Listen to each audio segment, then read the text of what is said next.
तो बच्चों आज हम लोग पढ़ेंगे क्लास 10th की फर्स्ट फ्लाइट के चैप्टर नंबर फर्स्ट की पोएम्स।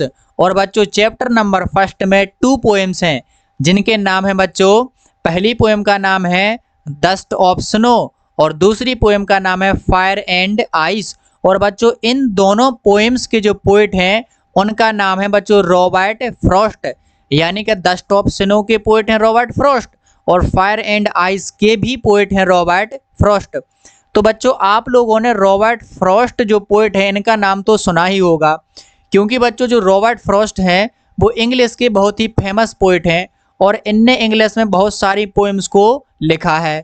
ठीक है बच्चों, इनकी जो पोएम्स होती हैं वो बहुत ही छोटी छोटी होती हैं, लेकिन बच्चों जो रॉबर्ट फ्रॉस्ट हैं ये अपनी छोटी छोटी पोएम्स में बहुत ही लर्नेबल बात हमें बताते हैं, जिनसे बच्चों किसी की भी ज़िंदगी बदल सकती है। इनकी पोएम है हमें बहुत कुछ सिखाती हैं। ठीक है बच्चों, जैसे आप लोगों ने बच्चों क्लास 9th में एक पोएम थी जिसका नाम था the road had not taken, ये बच्चों आप लोगों ने पढ़ी होगी। तो इससे बच्चों आप लोगों ने बहुत कुछ सीखा होगा, है ना, कि हमें अपनी लाइफ में किस प्रकार से डिसीजन लेना चाहिए। तो इसी प्रकार से इनकी बहुत सारी पोएम्स हैं जिनसे हमें बहुत कुछ सीखने को मिलता है। तो चलिए बच्चों आज हम लोग पढ़ते हैं इनकी अमेजिंग सी पोएम जिसका नाम है बच्चों डस्ट ऑफ स्नो और दूसरी पोएम है बच्चों फायर एंड आइस। तो चलिए बच्चों शुरू करते हैं बिल्कुल पहली पोएम डस्ट ऑफ स्नो। और पोएम शुरू करने से पहले यदि बच्चों आप लोगों ने पीछे के लेसन यानी कि चैप्टर नंबर फर्स्ट को रीड नहीं किया है तो उसका लिंक बच्चों इस वीडियो के डिस्क्रिप्शन में है, आप लोग उसको भी देख सकते हैं। फिलहाल बच्चों आप लोग निकाल लीजिए अपनी बुक में चैप्टर नंबर फर्स्ट की पोएम नंबर फर्स्ट जिसका टाइटल है बच्चों डस्ट ऑफ स्नो। और बच्चों मेरे साथ पढ़ना कीजिए आप लोग शुरू। तो बच्चों डस्ट ऑफ स्नो का हिंदी में मीनिंग होता है बर्फ की धूल या बर्फ की धूल के छोटे छोटे कण, क्योंकि बच्चों डस्ट मतलब होता है धूल या छोटे छोटे कण और स्नो मतलब होता है बर्फ। तो डस्ट ऑफ स्नो मतलब बर्फ की धूल के छोटे छोटे कण। ठीक है बच्चों, तो चलिए अब हम लोग पढ़ते हैं डस्ट ऑफ स्नो पोएम्स को।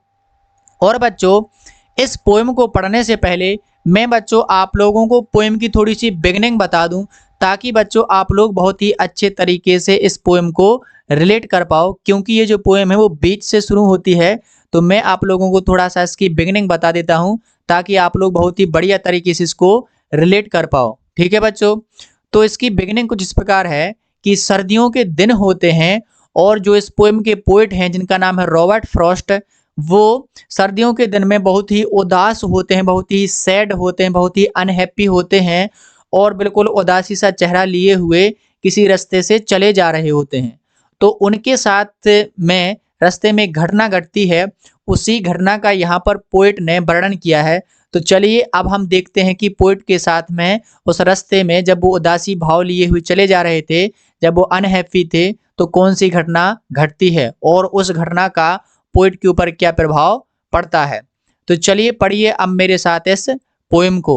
तो पोएम है बच्चों the way a crow shook down on me the dust of snow from a hemlock tree. तो यहाँ पर बच्चों कुछ मीनिंग देखिए। ए हेमलॉक ट्री यानी कि बच्चों हेमलॉक ट्री का मतलब होता है, यहाँ पर मैंने आप लोगों के लिए मीनिंग भी लिखे हैं। तो हेमलॉक ट्री का मतलब होता है ए पॉइजनस प्लांट और tree with small white flowers. तो एक बच्चों जो हेमलॉक है वो एक पॉइजनियस यानी कि एक जहरीला पेड़ या पौधा होता है जिसमें सफ़ेद फूल होते हैं। ठीक है बच्चों, तो यहाँ पर बच्चों पोएट हैं वो कहता है कि जब मैं उदास और अनहैप्पी भाव से जब मैं रास्ते से चला जा रहा था तो वहीं रास्ते में एक हेमलॉक का पेड़ था और उसी पेड़ पर एक क्रो है वो बैठा हुआ था और उस क्रो ने जैसे ही जो बर्फ की धूल है मेरे ऊपर गिराई। ठीक है, तो यहाँ पर देखिए बच्चों इस पिक्चर में आप लोगों को बिल्कुल क्लियर हो जाएगा ये बच्चों ये क्या है। ये जो यहाँ पर देख रहे हैं आप लोग ये है बच्चों हेमलॉक का पेड़। ये क्या है बच्चों हेमलॉक का पेड़ ये वाला, और इस पर जमी हुई है बच्चों ये देखिए ये बर्फ है और ये जो नीचे गिर रही है ये बच्चों बर्फ के छोटे छोटे क्या हैं कण यानी कि डस्ट ऑफ स्नो। और ये हमारे पोएट हैं, ये यहाँ से चले हुए जा रहे थे। तो जब ये रास्ते से चलते हुए जा रहे थे बच्चों तो ये कौवा है, एक क्रो है, इस हेमलॉक के पेड़ पर बैठा था। इसने बच्चों पेड़ की ढकार को हिलाया और यहाँ से बच्चों जो बर्फ की धूल है वो नीचे पोएट के ऊपर है वो गिरी। तो देखते हैं कि उसका प्रभाव पोएट के ऊपर क्या हुआ। आगे, has given my heart a change of mood and saved some part of a day I had rued. तो यहाँ पर बच्चों जैसे ही ये जो हेमलॉक के पेड़ से जैसे ही उस कौवे ने बच्चों ये बर्फ के छोटे छोटे कण हैं पोएट के ऊपर गिराए, तो यहाँ पर बच्चों पोएट कहते हैं कि अचानक से पोएट का दिल है वो बहुत ही खुश हो गया और उस छोटी सी घटना ने जो पोएट है वो अपना बाकी का दिन है वो बर्बाद करने वाले थे, तो उस छोटी सी घटना ने पोएट का दिन है पूरी तरह से बदल दिया। ठीक है बच्चों, तो यहाँ पर जब हमारे ऊपर बर्फ की छोटे छोटे धूल गिरती है या ठंडी पानी गिरता है तो हमें बिल्कुल थोड़ा अच्छा महसूस होता है, वैसे ही पोएट को बहुत ही अच्छा सा महसूस हुआ। ठीक है बच्चों, तो यहाँ पर ये छोटी सी पोएम है जो कि हमारी थी और ये फिनिश हो गई है। तो अब बच्चों मैं आप लोगों को इस पोएम का मेन संदेश क्या है मैं आप लोगों को वो बताता हूँ कि क्या है, जरा आप लोग ध्यान से समझिए। तो बच्चों इस कविता में कवि हमें यही संदेश देना चाहता है कि जो हमारी प्रकृति है, जो हमारी नेचर है वो बहुत ही अच्छी होती है और हम सभी लोगों की सहायता करती है, और उसके पास यानी नेचर के पास हमारी छोटी छोटी समस्याओं को दूर करने की पावर होती है ना बच्चों। जैसे पोएट है वो बहुत ही दुखी था, लेकिन जैसे ही बच्चों नेचर यानी कि नेचर का पेड़ और ये नेचर का कौवा और ये धूल, जैसे ही इन तीनों ने मिलकर के इस पोएट के ऊपर जैसे ही ये धूल के एक कण यानी बर्फ के कण हैं गिराए, तो पोएट का मूड है वो चेंज हो गया। यानी कि पोएट है वो अनहैप्पी था तो अब हैप्पी हो गया, तो उसका मूड है बिल्कुल बदल गया ना। तो इस पोएम का बच्चों यही मैसेज है कि जो कुछ है प्रकृति होती है उसके पास में ताकत होती है, ये पावर होती है कि वो किसी की भी ज़िंदगी को बदल सकती है। और यहाँ पर बच्चों एक और बात है, जैसे आप लोग देखिए कि ये जो कौवा होता है क्या होता है बच्चों, जो क्रो है ये हमेशा बुराई का प्रतीक होता है। और बच्चों ये हेमलॉक का ट्री तो देखिए बच्चों एक जहरीला पौधा है, लेकिन यहाँ पर देखिए बच्चों कि ये जो क्रो है और जो जहरीला पौधा है ये दोनों बुराई के प्रतीक हैं, लेकिन फिर भी बच्चों इन्होंने अच्छा काम किया है कि पोएट के ऊपर इन्होंने 10 टॉप स्नो डाली तो पोएट का मूड है वो बदल गया। तो नेचर में बच्चों जो बुरी चीज़ें होती हैं वो एक्चुअल में बुरी नहीं होती हैं, हम उनको अपने नज़रिए से देखते हैं इसलिए वो बुरी होती हैं। क्योंकि यहाँ पर देखिए ये कौवा और ये हेमलॉक का ट्री बुरे होते हुए भी, जहरीले होते हुए भी इन्होंने पोएट के साथ में अच्छा काम किया। ठीक है बच्चों, तो कभी कभी जो चीज़ें होती हैं वो बहुत ही बढ़िया होती हैं। तो इस पोएम का बच्चों यही मैसेज है। ठीक है बच्चों, तो आप लोगों को भी इस पोएम से कुछ सीखने को मिला होगा। चलिए बच्चों अब हम लोग पढ़ते हैं इसकी नेक्स्ट पोएम, और नेक्स्ट पोएम है बच्चों और भी मज़ेदार। तो बच्चों हमारी नेक्स्ट पोएम है और इस पोएम का नाम है बच्चों फायर एंड आइस। और बच्चों फायर एंड आइस के भी पोएट हैं बच्चों रॉबर्ट फ्रॉस्ट। तो बच्चों फायर एंड आइस का हिंदी में मीनिंग होता है आग और बर्फ। फायर मतलब आग, एंड मतलब और, आइस मतलब बर्फ, यानी कि आग और बर्फ। तो यहाँ पर देखिए बच्चों आप लोगों के लिए आती है बर्फ, तो ये देखिए आगे बच्चों बर्फ, और फिर आती है बच्चों आप लोगों के लिए यहाँ पर फायर यानी कि आग। तो ये बच्चों यहाँ पर आपके लिए है बच्चों आइस का टुकड़ा है ना, इसको देखिए बच्चों, और ये है बच्चों हमारा ये फायर। तो यहाँ पर देखिए ये फायर बनी हुई है, खुद ही फायर लिए हुए है ना। तो अपन लोगों को फायर एंड आइस इन्हीं दोनों के बारे में इस पोएम को पढ़ना है। तो यहाँ पर बच्चों पोएम को पढ़ने से पहले मैं थोड़ा सा इस पोएम के बारे में बता दूं कि एक्चुअल में इस पोएम की मैं अपन को किसके बारे में बताया गया है, ये पोएम कैसी है।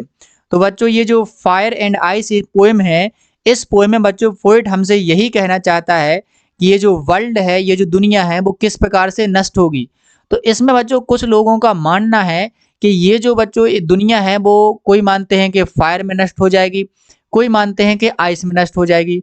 तो फायर और आइस में बच्चों कैसे ये संसार है वो नष्ट होगा, चलिए हम लोग समझते हैं इस पोएम को और जानते हैं सारा का सारा मामला कि कैसे ये जो पोएम है, कैसे ये जो वर्ल्ड है वो फायर और आइस में अंत होगी। तो चलिए बच्चों पढ़िए आप लोग मेरे साथ इस पोएम को। तो पोएम शुरू होती है बच्चों फर्स्ट स्टैंजा से, और फर्स्ट स्टैंजा है बच्चों some say the world will end in fire, some say in eyes.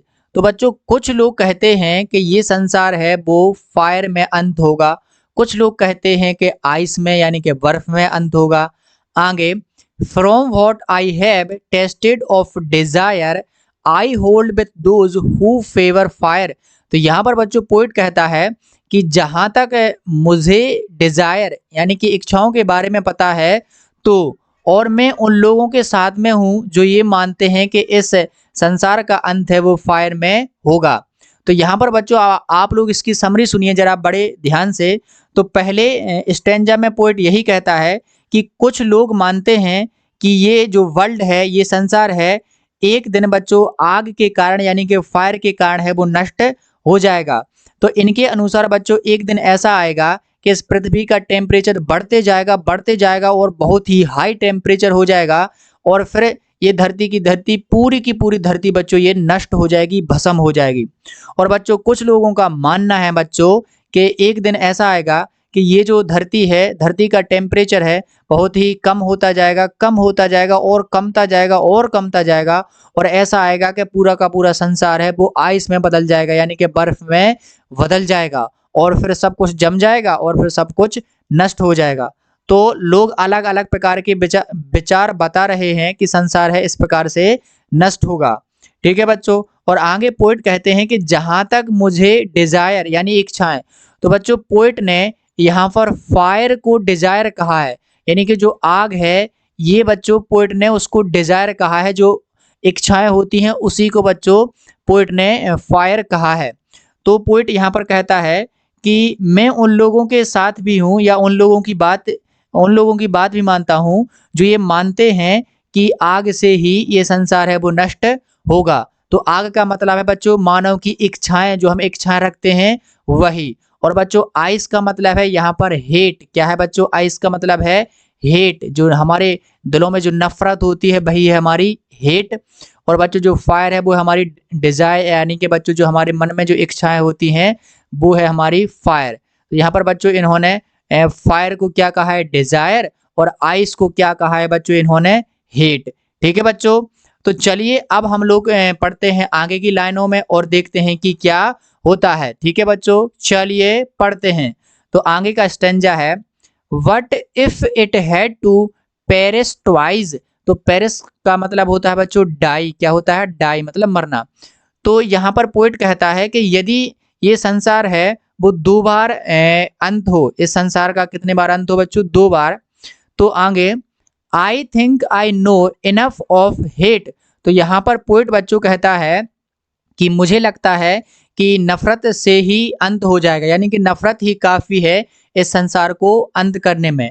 ठीक है, नफरत मतलब बच्चों हेट है ना, हेट यानी कि आइस। आगे to say that for destruction ice is also great. और बच्चों यहाँ पर पोइट कहता है कि विनाश है वो बर्फ से भी आ सकता है, यानी कि जो हमारी नफरत है उससे भी हो सकता है। आगे एंड वुड सफाइस, और यह भी काफी होगा। क्या होगा बच्चों? काफी। तो इस वाले स्टेंजा का आप लोग बच्चों समरी सुनिए जरा ध्यान से। इस सेकंड स्टेंजा में पोइट है वो हमसे यही कहना चाहता है कि अगर ऐसा हो कि इस पृथ्वी को, इस वर्ल्ड को दो बार नष्ट किया जाए या करना हो, तो उसे यकीन है, पोइट को यकीन है कि ये जो संसार है दूसरी बार है बर्फ से ही नष्ट होगा, और एक दिन ऐसा आएगा कि ये पृथ्वी पूरी तरह से ठंडी होती जाएगी और पूरी तरह से नष्ट हो जाएगी।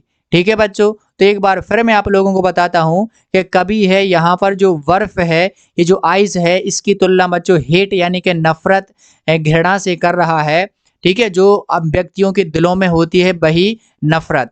ठीक है बच्चों, और जो डिजायर है, डिजायर की तुलना बच्चों वो इच्छाओं से कर रहा है, जो लोगों के मन में जो इच्छाएं होती हैं, जो लस्ट होती है, उन्हीं के बारे में पोइट है कह रहा है। ठीक है बच्चों, तो इस पोएम का बच्चों अब मैं आप लोगों को बताता हूँ मैसेज कि क्या है। तो यहाँ पर तो पोइट ने यही बताया कि जो हेट होती है, जो इच्छाएं होती हैं, जो डिजायर होती हैं, यदि वो ज़्यादा बढ़ गई तो इस संसार का नष्ट हो जाएगा। तो इस पोएम में बच्चों पोइट का कहने का मतलब यही है कि जो हमारे दिलों में, जो बच्चों क्या, हमारे दिलों में यदि जो डिजायर हैं, क्या है बच्चों? हमारे दिलों में यदि जो डिजायर हैं यानी कि इच्छाएं हैं, और हमारे दिलों में जो बच्चों हेट है, जो नफरत है, यदि ये दोनों हैं बच्चों, और इन पर यदि हमने काबू नहीं पाया तो एक दिन बच्चों ये इतनी बढ़ जाएंगी कि हमारा जीवन नष्ट हो जाएगा, यानी कि हमारा अस्तित्व खत्म हो जाएगा। तो यहाँ पर बच्चों पोइट हैं वो बहुत ही अच्छे तरीके से रिलेट करते हैं चीज़ों को और हमें समझाते हैं कि यदि हमारे हृदय में, हमारे मन में यदि इच्छाएं और जो नफरत है वो बहुत ज़्यादा बढ़ जाएगी, हम उन पर कंट्रोल नहीं करेंगे तो एक दिन हम नष्ट हो जाएंगे। और बच्चों यही इस पोएम का जो संदेश था वो था। ठीक है बच्चों, तो यहाँ पर बच्चों ये हमारी सेकंड पोएम भी बिल्कुल पूरी तरीके से फिनिश होती है। तो आप लोग बताइए बच्चों, आप लोगों को ये पोएम कैसी लगी? और बच्चों यदि पसंद आई हो तो इसको लाइक कीजिए और अपने दोस्तों के साथ में बच्चों इसको शेयर जरूर कर दीजिए। ठीक है बच्चों, और यहाँ पर बच्चों मैं आप लोगों से कहना चाहता हूँ कि सब्सक्राइब तो जरूर ही कर दीजिए, क्योंकि बच्चों आप लोगों को इस चैनल पर हर एक चीज़ को बहुत ही बढ़िया तरीके से, बहुत ही सुंदर तरीके से आसान भाषा में समझाया जाता है। ठीक है बच्चों, तो आप लोग इसको सब्सक्राइब जरूर कर दीजिए और शेयर तो अपने दोस्तों के साथ जरूर कर दीजिए ताकि वो भी पढ़ लें। ठीक है बच्चों, और मैं मिलता हूँ आप लोगों को नेक्स्ट वीडियो में। तब तक के लिए keep sharing, keep watching, keep loving और बच्चों जरूर पढ़ते रहिए और खुश रहिए।